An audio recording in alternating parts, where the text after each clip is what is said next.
Retournons, mesdames et messieurs, avec notre sujet et j'ai le plaisir d'avoir avec moi en ligne monsieur Dr Raouf Ghafar, analyste politique qui va nous jeter la lumière sur la situation actuelle entre l'Iran et Israël. Bonjour, Dr Raouf Ghafar. Bonjour. Bonjour, bienvenue.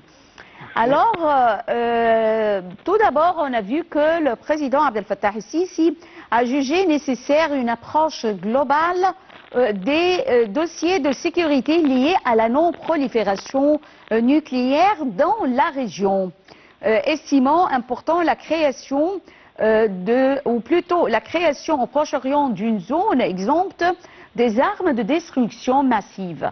Veuillez nous donner plus de détails sur cette déclaration. Ce n'est pas nouveau. Notre président, c'est un président qui cherche la paix et qui essaye de s'éloigner de tous les conflits, de guerres, etc. Et il a justement déclaré ce que vous venez de dire à plusieurs reprises, et pour simplement éviter les répercussions qui peuvent arriver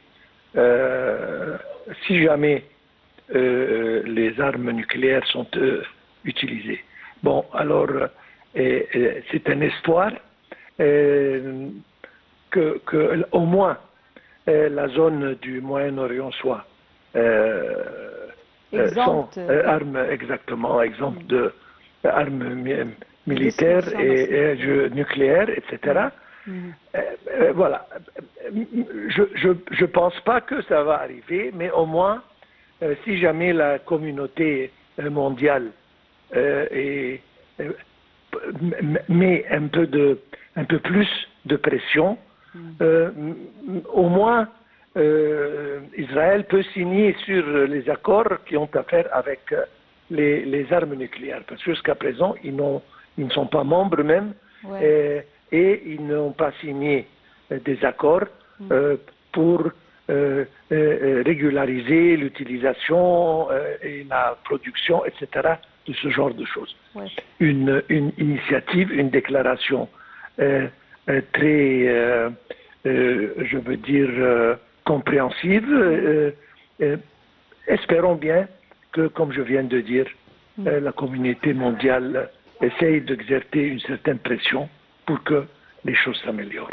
Docteur Raouf Ghafar, puisque vous avez mentionné Israël qui n'a pas signé à cet accord de non-prolifération d'armes de destruction massive, est-ce que les États-Unis ont signé eux aussi ou bien non? Ils ont signé, oui, mais ça ne veut rien dire. C'est-à-dire, nous avons vu d'ailleurs ce qui arrive dans les États-Unis, et ils ont beau signer, mais justement, ils font ce que bon leur semble et ils ne comptent pas sur n'importe quel traité ou n'importe quelle signature. Donc, à mon opinion, ça c'est une opinion très personnelle, je ne pense pas que n'importe quel pays ose et même osera à utiliser les armes atomiques parce que ça veut dire la destruction de la Terre, de la planète. Et personne ne peut s'imaginer qu'est-ce qui peut arriver. Donc c'est une chose simplement pour menacer justement les autres pays et peut-être avoir une position meilleure quand on négocie n'importe quoi en ce qui concerne conflits, guerre, etc. Mais en principe, ça ne doit jamais être utilisé. Voilà.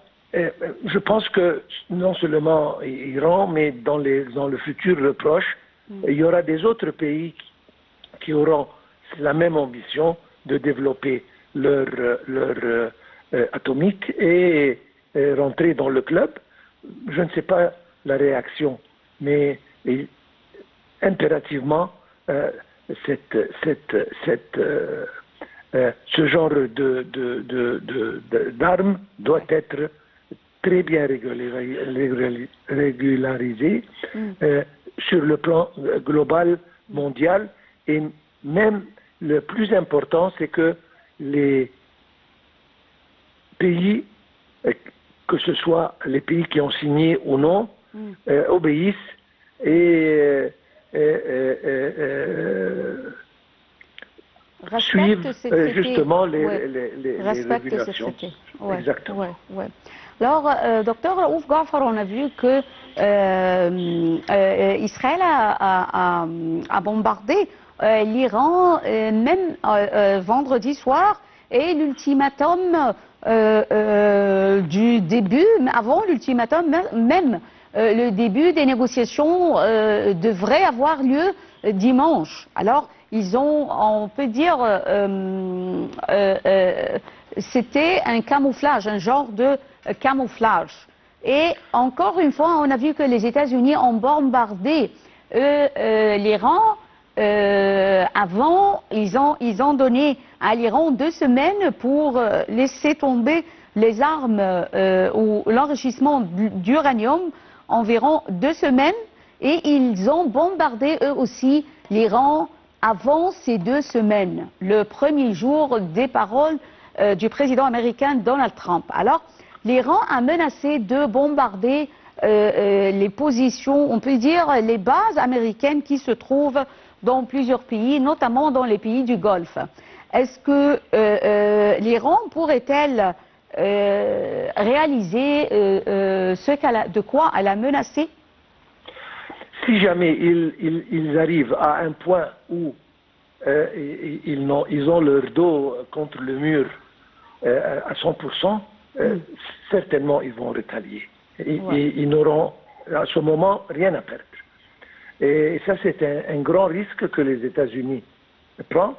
Et encore une fois, c'est une opinion personnelle. Je pense que les matériaux en ce qui concerne les armes nucléaires de l'Iran, je pense que ça a bougé. Ils ont déplacé ça dans des autres endroits, à mon opinion. Donc, à la fin du compte, ça sera des dégâts matériels, des bâtiments qui vont être détruits, etc., qui peuvent être reconstruits, mais la base est toujours là.